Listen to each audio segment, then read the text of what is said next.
नमस्कार दोस्तों, आप सभी का स्वागत है वंदे भारत न्यूज में। मैं हूं आपके साथ साक्षी गुप्ता। आइए बढ़ते हैं कुछ खास खबरों के साथ। मैंने 74 साल की उम्र में दोबारा निकाह इसलिए किया था कि आखिरी वक्त में कोई अपना हो जो साथ दे, मेरी देखभाल करे। मैंने जो सोचा था उससे बिल्कुल उल्टा हुआ। जिस औरत पर मैंने भरोसा किया उसी ने 3 महीने में मुझे पूरी तरह बर्बाद कर दिया। यह कहना है गुना के रहने वाले 74 साल के रफीक उर्फ बड़े मियां का, जो अब भोपाल के निशातपुरा थाने के चक्कर काट रहे हैं। रफीक बताते हैं कि 35 वर्षीय महिला ने खुद को कुंवारी बताकर उनसे निकाह किया। कुछ ही दिन बाद उन्हें गुना से भोपाल ले आई। फिर रफीक को उनके ही घर से निकाल दिया। निशातपुरा पुलिस ने शिकायत मिलने पर आरोपी हसीना बी को गिरफ्तार कर लिया है। जांच में सामने आया कि हसीना बी ने रफीक के अलावा 4 और पुरुषों को इसी तरह ठगा है। पुलिस ने 3 पीड़ितों की जानकारी तो जुटा ली है, चौथे से संपर्क करने की कोशिश कर रही है।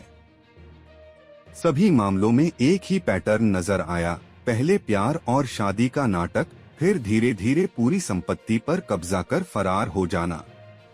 रफीक अहमद ने कहा, हसीना बी से मेरी पहचान एक महिला रिश्तेदार के यहाँ हुई थी।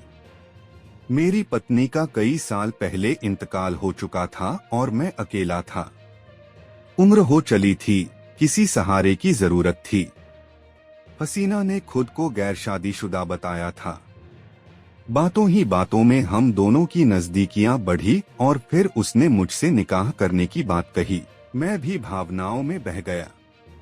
मुझे बातों में फंसाकर हसीना गुना से भोपाल ले आई। यहाँ हम दोनों ने शादी की और हाउसिंग बोर्ड कॉलोनी करोंद में रहने लगे।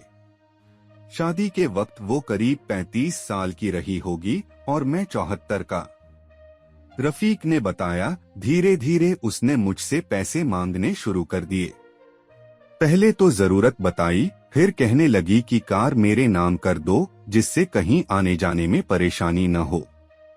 इस तरह उसने मेरी ओमनी गाड़ी रख ली। शादी के 3 महीने में ही मुझसे 25 लाख रुपए से ज्यादा का नकद और सामान ले लिया।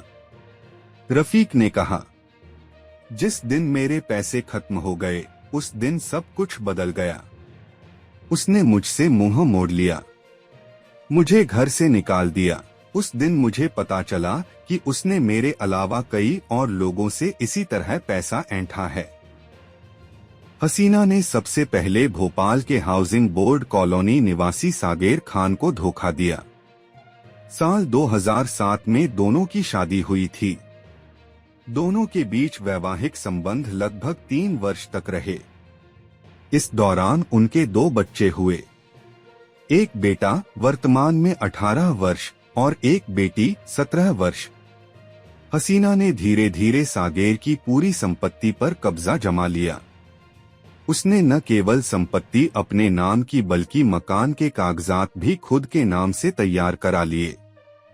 जब पूरी संपत्ति पर हसीना का कब्जा हो गया तो उसने सागेर को छोड़ दिया। इस तनाव के चलते सागेर खान की मानसिक स्थिति खराब हो गई है। परिवार का कहना है कि उसका इलाज चल रहा है। हसीना के पकड़े जाने के बाद जब पुलिस ने सागेर से संपर्क करने की कोशिश की तो वह कुछ भी बताने की स्थिति में नहीं था। सागेर के बेटे ने बयान दर्ज कराए और अपनी ही मां के खिलाफ धोखाधड़ी की शिकायत दर्ज कराई है।